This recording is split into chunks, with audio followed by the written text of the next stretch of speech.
What is up, race fans? We're back. It's me, Chase Holden, a.k.a. Garage Guy Chase, and the update that we have all been waiting for, the official words have been spoken.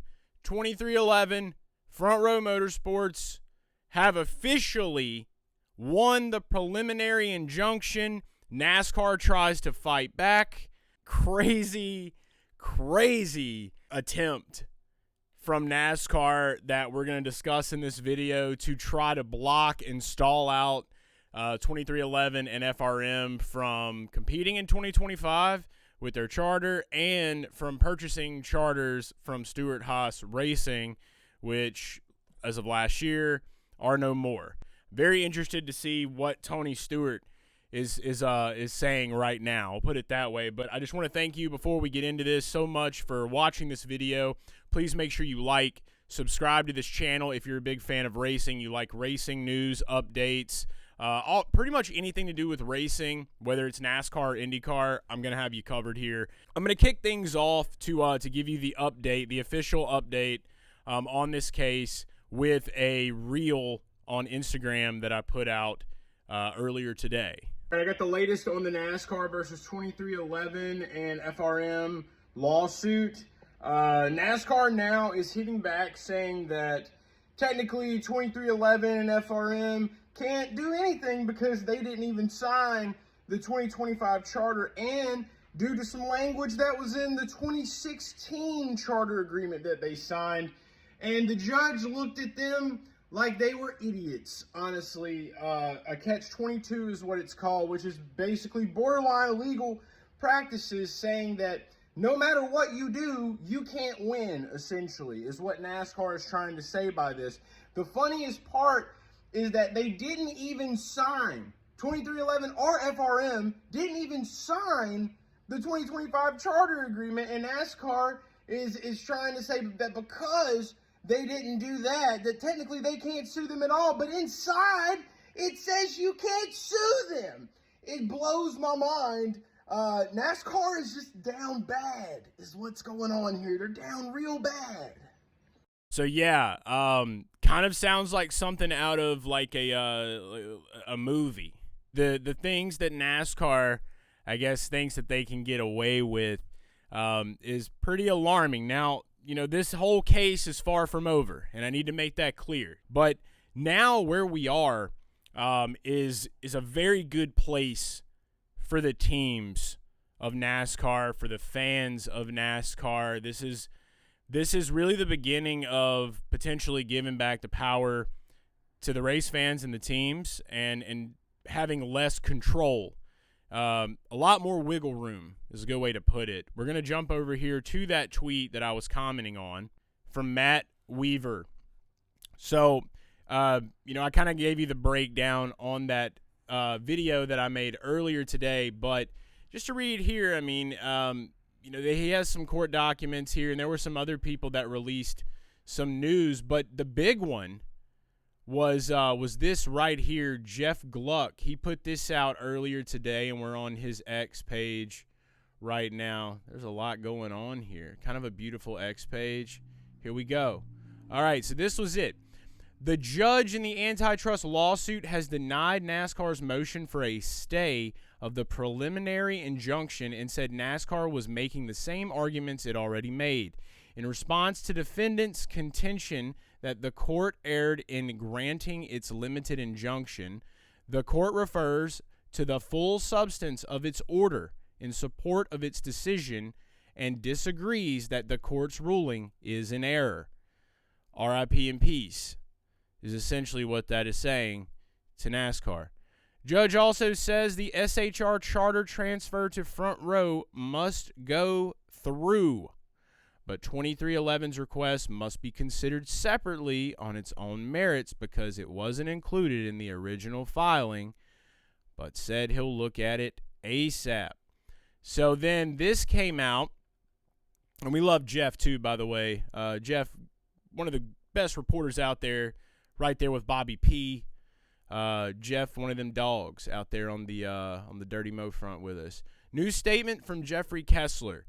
We welcome today's decision by Judge Bell to deny NASCAR's motion to stay, which will allow 2311 and Front Row Motorsports to compete as chartered teams in the 2025 season and enable Front Row Motorsports to complete their purchase of a third charter from Stewart-Haas Racing. Today's decision represents an important step in advancing my client's case against NASCAR in their monopolistic practices while protecting their drivers, race teams, sponsors, and the fan experience.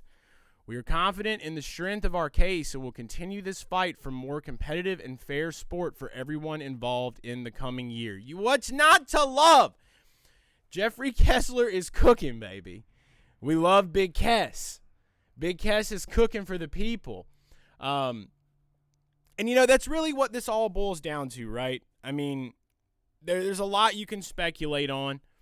There's a lot we can say. Like I said, it's still not 100% out of the woods. There's a lot of moving parts to this thing, and I just love this story so much because it's just important to me personally as a NASCAR fan since I was very small that we find a way to make the teams happy because the teams are who's making you money at the end of the day, and to find a way to let them just kind of do things their way without some big governing body always trying to make these unbreakable rules. Because what NASCAR really did here, honestly, and I explained it in that minute and 7-second video that I dropped earlier today, is you're basically just like being this immovable wall trying to act like you're you can't be penetrated.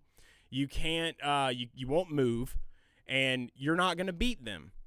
And it's all this mirage is what it is. It's fugazi. It's bullshit, to put it frankly. And it is, and it took these teams. It took MJ. It took Kessler to just come out and basically expose that, like, yo, just because you're NASCAR, you're the France family, doesn't mean you're God. And when we really want to get into it, the fact that they're trying to say you can't sue them, but then in the actual contract, it also says you can't sue them. Like, who are you? Who wrote this?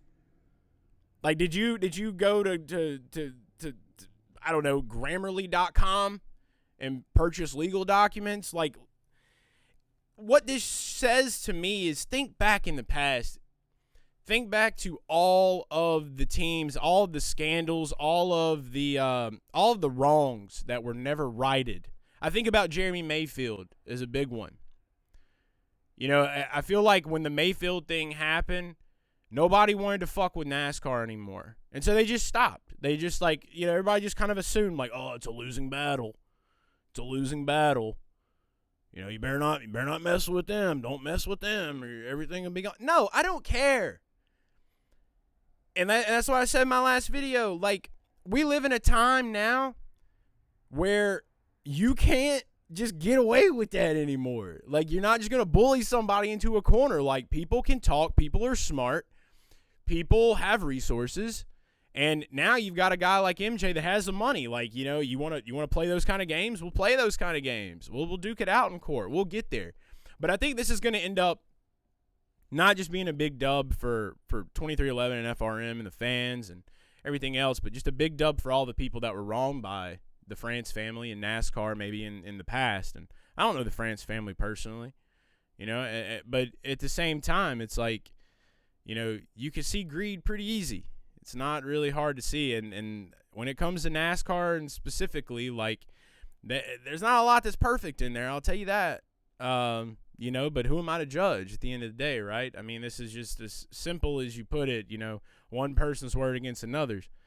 But at the same time, this sport is bigger than just a business entity. This sport means something to people. The racing, NASCAR, the days of old, the 90s, that's what really counts in this case, in my opinion, is when you look back at how much more territory that the teams had to kind of flirt around and play in back in the late 90s and the early 2000s. I feel like that's the era that we could be moving into now.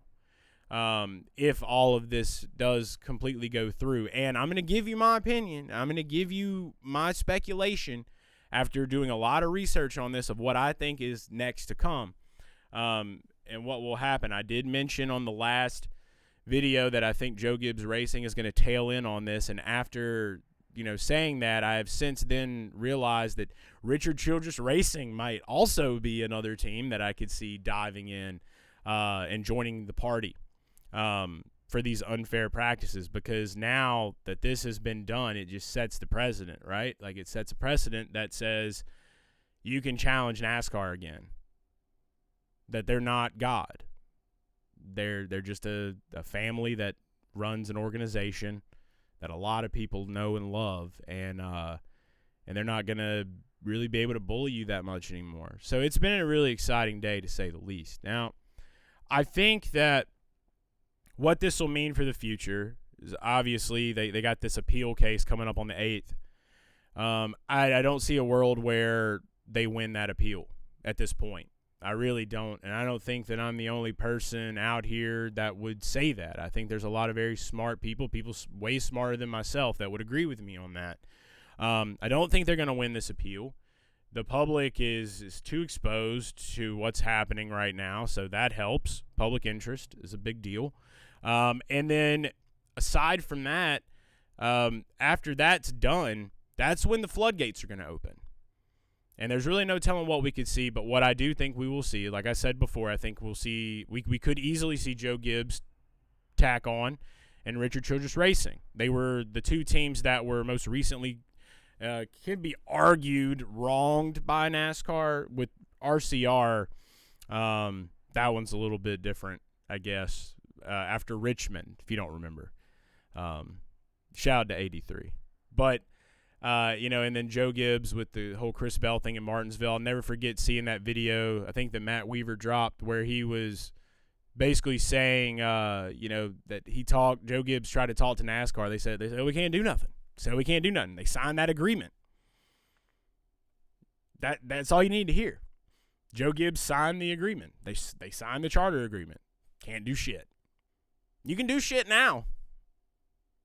Denny and MJ made sure to take care of that. The big picture here is this.